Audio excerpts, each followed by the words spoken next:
programme is sponsored by Boxnation.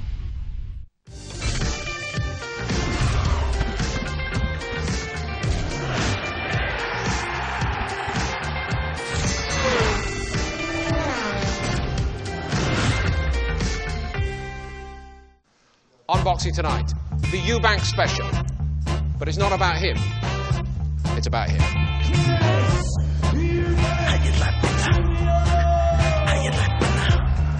Talk of it being the new Mayweather and the new Tyson. Eubank going to work. Oh, terrific uppercut. This is more like it from Eubank. I didn't come here to make waves, I came here to cause a hurricane. I haven't seen this type of ability in the last 20 years. It is frightening. The kid's something special, really special. This man is going to be better than Floyd Mayweather Jr. I want to avenge my loss. We've got a exciting future ahead of us in the middleweight division. I want Saunders again. I want everyone to see this guy isn't, you know, he's not the fighter I am. They're all going to get it soon enough, trust me. Eubank wants to make it into a brawl. You know, this is the next generation, and it's history repeating itself, and just like him, I'm going to become a world champion middleweight. Team Eubank at work in the Amir Khan Training HQ in Bolton. The gym run by Joe Gallagher, but for a fortnight also home to Chris Eubank Jr. as he prepares to meet the Russian Dmitry Chudinov. It's almost 3 months now since he lost his unbeaten record to Billy Joe Saunders. All are agreed it's time to move on. So have you looked back over the Saunders fight much? No, I've watched it. I got it. I got the reason why he got the decision. In our view, we don't think he won the fight, but he won the boxing match. And, you know, the judges favoured the points rather than the ability to press and bring the fight to the audience. And Junior did that. Did you need a break from each other for a week or two after that? You know, Christopher's very much his own man. You know, he's quite insular. He's a grown man, he does what he wants, but he takes instruction and advice from people who have actually been there before him. You know, I'm not even speaking of me, I'm speaking of Ronnie. You know, he's had all these 40 years to look back in retrospect and actually say and steer.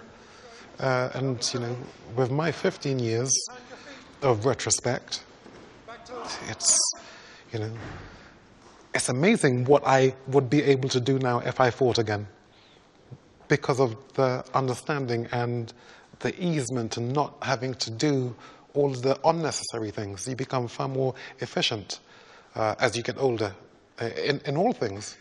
And so too in boxing. So I wouldn't actually have to put myself through what I did in my career, and I'm trying to pass that over to him. But it's hard. It's hard. It's probably better that I actually tell somebody else to tell him, and it'll probably be actually absorbed better or transcribed better. It's a strange thing. Would you say the same of fight night next time? Oh no, fight night next time, you know, I didn't think I had to jostle him last time, but I should have. And if I would have jostled more him, than you actually did, because you were in the ring, you were walking across the ring at times. No, but I didn't jostle him. The first and second round, you know, I let him give Joe those rounds away. I mean, I should have actually been saying to him, look, you know, no, you can't do that. Stay with him, as we've talked about before. Stay with him, stay with him. He has everything. It's just applying the principles, and he knows that now through his own experience. Why are you going straight in at such a high level again, rather than taking a 10-rounder, getting a win under your belt? You see, it's almost as though what I said to you doesn't resonate. As in, I'm saying to you that these guys, he handles all of them in the gym, all of them. And he does it with a kind of ease. So when you say, you know, why put him back in a tough fight? You know, this guy is as good or as bad as Billy Joe. It just depends on whether he uses the right principles. If he does, in my view, no one touches him. It's a great time, actually, a bit like your own era at middleweight now. Andy Lee, Saunders, Murray challenging for a world title, your young man coming through as well. Does that excite you, that we could have many excellent matches? It does excite me, yes. But I'm looking at someone who has so much more ability, so much more speed, so much more talent than everybody out there. But for him to actually realize it, he just has to use the principles. You're quite sure he is the best of the bunch now? And even that, it's embarrassing. It's embarrassing because he has lost to this Joe. He has lost him, so it doesn't actually make sense in a way what I'm saying. But to me, it's day and night. It's light and day. It's light and night. It's very plain for me to see. And furthermore, in actual fact, you saw it today. And this is him. He's not even 6 or 7% out of 10. He's not showing 6 or 7% of what I've seen him do. Is it fair to say that when he was a kid, you did not want him to be a boxer? That's not fair. I mean, it's on record. So I didn't want him to. But I think it's that going against what the father says. I said no, and so he says yes. And after 4 years, I had to let him do it because it's what he kept on going on about. It's been an amazing journey so far. Have you mapped out in your own mind the next steps beyond this? I know the importance of winning the next fight always, but have you got a career path now lined up for him? Either I am misinformed, or you do not, or the public, you being the public or a spectator, the audience, you don't understand that boxing is not something you can plan, it's something you ride. And you take the opportunities as and when they come. My job is to actually create those opportunities, which is what I do. The one thing we don't know yet is how he and you are going to react when the time comes and he's in a really hard fight. You had, 6 or 8 really hard fights. Does that concern you at all? And he's your boy, remember? Does it concern me? When he's in a really tough fight, I think this is what he yearns for, because this is where he wants to live. Which in actual fact he gave you a preview of in the last fight, where he switched on from 6 to 12. So he relishes that. I'm the one trying to keep him away from that by telling him, I don't want you to fight.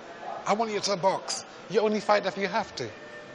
But he's going to have to fight at some point. We both know that. Yeah, but then he will be... Does that worry you as a father? It doesn't, because then he'll be in his element then. This is not really a boxer. He is a fighter. He's different to you as well as a fighting specimen, I think, in several ways. And it's fascinating to see the differences, actually. Far more speed, far stronger. Is he? Yes. Far stronger. Provable in the gym? And I mean, his punching power. I mean, all he has to do is actually get the principle correct. Wonderful to see you today. I've really enjoyed it, actually. And you're looking in top form. Everything's good at the moment. And you're loving it, aren't you? Me? Yeah. I'm lovely. You're lovely in your own strange way. Is that what you said? No, I said you're loving it. Oh, loving it. You're loving okay. it, aren't you? You're loving this. A lot of frustration. What, the business? Or Oh, well, the business... The technical side of building a fighter? Yeah, the technical side of building a fighter is difficult because, I don't think this is a knowledge I have. It's not information, it's knowledge. Yeah. It's something that I know, it works, it's tried and proven. But it seems, what I see as simple, it's hard to actually pass over to him. So I think I've got to get someone else to pass it over. A face almost as familiar as Eubanks Sr., Ronnie Davis, who trained the father, and he's back on the firm. How many fighters have you worked with who have had his natural level of ability? So Howard Eastman was one, obviously his father. Aoki, those are all good fighters. I've had some good boys. But Eubanks flows, young junior, flows beautifully. I mean, when he was a kid, when he was coming up, I used to say to him, go and watch tapes of Sugar Ray Robinson. watch him. And to me, he's like him, because if you watch Eubanks, he's got that gift. He punches hard on the move. He's on the move, but he's still punching hard. Not many fighters do that. Sugar Ray Robinson was a master of that. So sometimes you're better off watching people like that, learning from them, champions, and then go in the gym and you work on their moves, you know what I mean? Are you surprised to be here in the sense that all our information was that when he was growing up, the father wanted him to have nothing to do with boxing? No, he didn't. He didn't want it. He didn't want him to fight. He always told me that. It's too hard a business, but the kid wanted to do it. You know, he come down the gym to train with the amateurs and started doing really well. Then he come to me, and his father said, "Like, you want to train him?" I said, "Yeah, of course I would." You know what I mean? So I could see what he was. He looked very, very natural, tremendously strong. The whole family's strong, from the father down. The kids are very strong. Sebastian, his brother's another one. Really, really good fighter. Could be. What did you learn about him in that Saunders fight, the first big test of his career? He listens and he does. I don't know how to explain it really. He takes things that he wants. As long as he takes enough in, it don't worry me. I mean, but he's got to listen to people that... I've been in this game a long time with champions, and his father, all the world told, I know what I'm talking about, and he's got to learn to listen. I'm not going to bully him saying do this, do that, but when I say to him, yeah, you've got to get off of that jab stand, you've got to work that, he's got to listen. And he's got to do it. It's common sense. From the outside of the ring, if you're not throwing punches, you ain't going to win the fight. And he crowded, the thing he don't do, once he crowded his work. Step back and pick your shots. Work the jab, step back out. That's what he should have done. But he knows now. He knows now. Mm-hmm.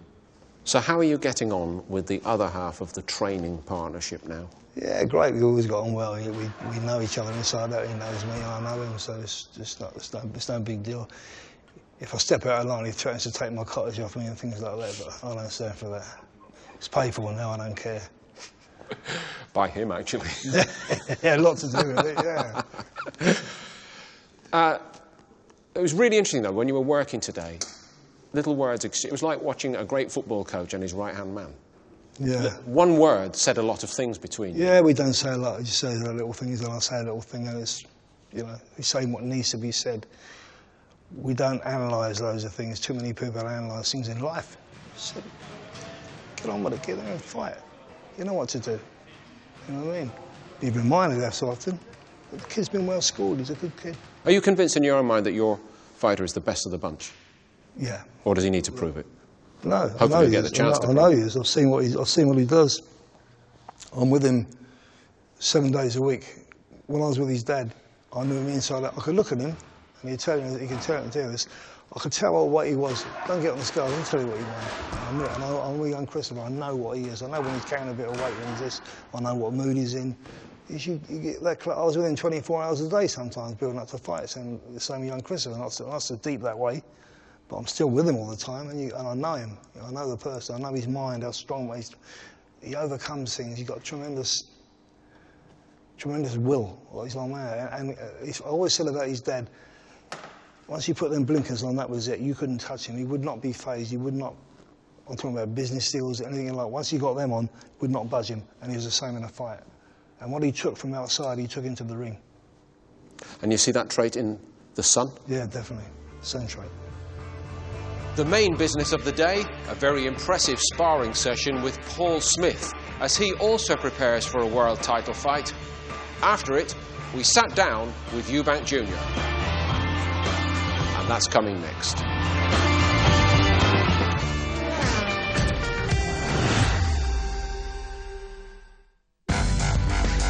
This program is sponsored by Boxnation.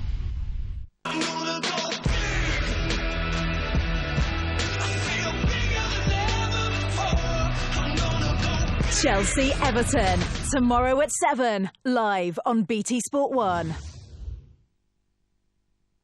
Sarah and her companion here are the same age and love the movies. For some sites, this is enough to make them a match. At eHarmony, with our 29 measures of compatibility, we partner people on the stuff that counts. So you know an eHarmony date will give you butterflies, not a whole lot of corn. eHarmony.co.uk. Join free today.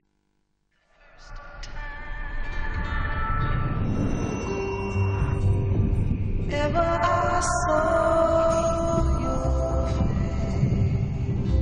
face, I thought the sun care for your eye health, and vision can last a lifetime. Vision Express. Vision taken seriously.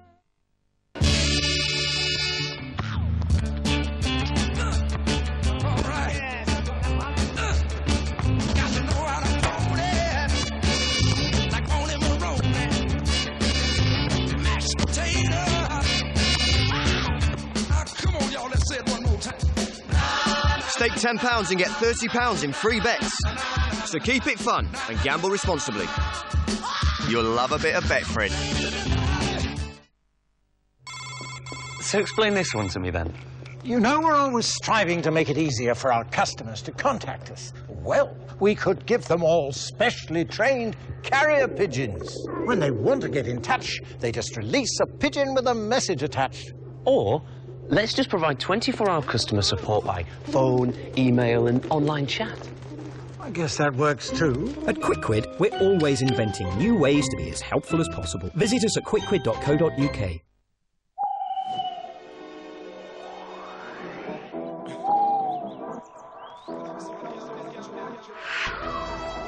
You've arrived. Welcome to BetVision. Incredible, isn't it? We have a full sportsbook, casino, and many other games to choose from, so you're never far from the fun. And if you join now, you can enter our draw for our exclusive GP Supercar Tour from Mayfair to Monte Carlo. Sign up now for a 100% match bonus from £10 to £50. BetVision. See the fun for yourself. At Vision Express, we offer free retinal photography with every eye test. Vision Express. Vision taken seriously. This programme is sponsored by Boxnation.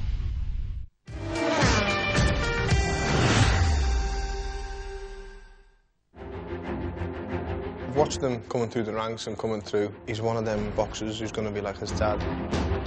They'll love him or you'll hate him. Pushed a very good champion in Billy Joe Saunders close. With his arm strapped, his thumb strapped, his foot plastered on today with a blister. But he's sparring every day. He seems to be a bit of a perfectionist. He's sharp, he's got a really good jab, he can fight. And it's not just because of his dad. They're watching him now, and they're either loving or hating him. Really enjoyed your company today, thank you very much indeed. Obviously, we're very impressed with your work. How was it in the weeks after the Saunders fight for you?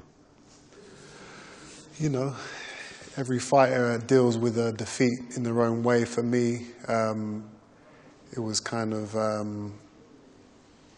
you know, it was one of those things where, you know, you come out of the fight, you know you've done well, you know you've learned a lot, you know you've won the 12 rounds, and, you know, in my eyes, I wasn't defeated on the night, so it kind of hurt that little bit more that, you know, if it was like, you know, you got completely battered or knocked out, then you kind of accept it.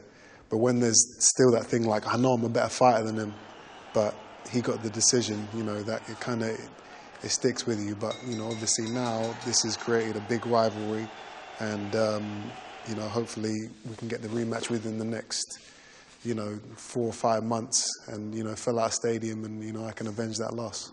Has there been a noticeable difference in how you are received by the public at home since the Saunders fight? Do you notice the difference? You know, that was one of the things I thought about after the fight, like, you know, what's it going to be like? Because everything was always so positive towards me, you know, leading up to the fight and you know, all my other fights, and now it's like, okay, I lost my record, so how's the public going to react? And to be honest, you know, so much more love, respect. You know, I got people coming up to me every day saying that they thought I won the fight. When's the rematch?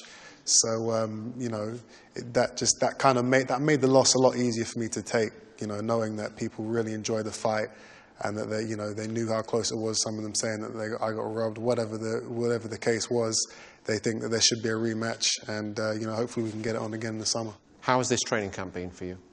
So far, so good. You know, I've come up to Manchester here. We're training at Amir Khan's gym. I've been training at Ricky Hatton's gym as well. Just getting in and out of the ring with as many fighters as we can, getting the sparring in with the Smith brothers. And, you know, it's been successful so far.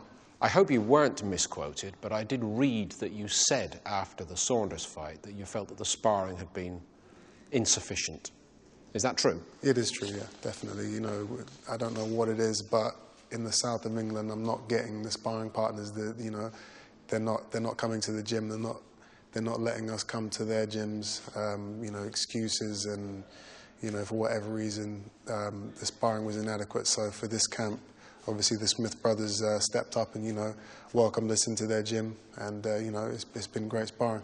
Also, you're sparring with a much more experienced guy in Paul Smith. Yeah. What's that brought you? You know, he's super middleweight. He's got a world title fight coming up, and his style is actually very good. You know, it's a good comparison to the guy I'm going to be fighting, Chudinov. You know, strong, bullish, come forward. You know, so it's actually perfect. It's actually worked out really well, and you know, he's in great shape. We're both in great shape, and the sparring's been perfect. Do you think it'll be a different experience now you know all about the night of a 12-round championship fight? There's always those question marks in a fighter's mind going into their first 12-round fight, and especially for me, seeing as I'd only even done, I think 8 rounds was the most I'd ever gone before that. So, you know, that could have been one of the reasons why maybe I didn't step it up until, you know, the 5th round or whatever. But now that I know in the championship rounds I can dominate, you know, that mistake won't ever be made again. Is it true that when you were a little boy you didn't get involved in boxing at all? You didn't even watch your dad fighting? Not at all. You know, it wasn't until I was, you know, an early teenager when I started, you know, I found some tapes in the VHS cabinet, and I put them in and saw my dad fighting. I was like, wow, okay, this is why everyone's running up to him in the streets and asking for autographs every day. But, you know, I was always a sportsman. You know, when I was a kid growing up, I was always doing football, rugby, cricket, athletics, swimming. So that's where I got my competitive drive from, I think. And then once I found boxing, I kind of cut all that out and completely focused on the sport. You went to a very exclusive private school, Brighton College. The boys you were in class with are probably accountants, lawyers, working in the city. You're in this rough trade. Do you ever reflect on that? You know, it's the path I chose. You know, I knew I was always different, and you know, that school that I went to, that was obviously in the early years of where I was. You know, when I was 16, 17, then I moved to different schools, and then I moved over to the States and went to high school out there in Las Vegas, which was a completely different story. So. But yeah, you know, I'm sure these guys, you know, the guys that I grew up with kind of watch me on TV and think, where did this kid come from? You know, this guy was dressed up in a tie and nice shoes every day, and now he's fighting in these massive boxing matches. But you know, it's just, you know, I don't believe that. A lot of people think that, you know, to be a great boxer, to have that hunger inside, you need to come from, you know, small beginnings, to you know, grow up with nothing, and you know, you're always looking up and thinking, oh, I want that, you know, and that's the drive for a lot of guys. And for some guys it is, but for me, I believe that, you know, if you love the sport, if you really want to do something, and if you believe that you're capable of doing something, and you know, you focus your mind on it, doesn't matter where you come from, you can do it. And I'm proving that, really. You know, I had everything I needed growing up, but I've still got the drive and the hunger to become world champion. Do you look back on that period, and it was very similar to something that a lot of the fighters of your father's era did, immersing themselves in the school of boxing in the United States. You fought Golden Gloves as an example. How precious was that experience? I wouldn't be the fighter I am today if it wasn't for me going over to the States, you know, getting thrown in that fire and just basically having to fend for myself each and every day in these gyms and in and around Vegas. You know, they didn't care who I was. You know, they thought that I'd go into the gym and they want to make an example out of me. Who's the new kid? You know, let's throw him in the ring and get him sparring and see what he's got. You know, and that's what made me. It let me know inside me, like, okay, I'm getting beaten up every week, and I still want to go back for more. I still want to learn how not to get hit with that shot, and you know, how to block that shot, and how not to get winded by that guy again. So you know, that's where I knew, okay, this is definitely what I want to do. This is my dream. Notwithstanding the loss, do you believe your career is on track to this point? It's on track. You know, like I keep saying it. It was a minor setback for a major comeback. You know, obviously the loss is, you know, it was hard to deal with at first, but now looking at it, it's kind of, you look at all the great fighters and their careers, and a lot of them have got losses early on in their career or at the stage I'm at now. And, you know, some of those losses were devastating losses that these guys dealt with, getting knocked out or, you know, badly beaten up, and they go on to do great things. So when you look at it that way, you understand, you know, it's not the be-all and end-all. I've got a job to do, and, you know, we're going to come back bigger and better in this next fight. What do you want to do? Not in the fight, in your career. Middleweight world champion. That's all I've ever wanted to do. You know, from day one, you know, looking up, seeing my father holding those belts in the pictures and stuff like that, I was like, that's what I want, middleweight world champion. You're in the middle of an extraordinary era, even in British and local terms, with Andy Lee, Saunders, Murray fighting for a world title.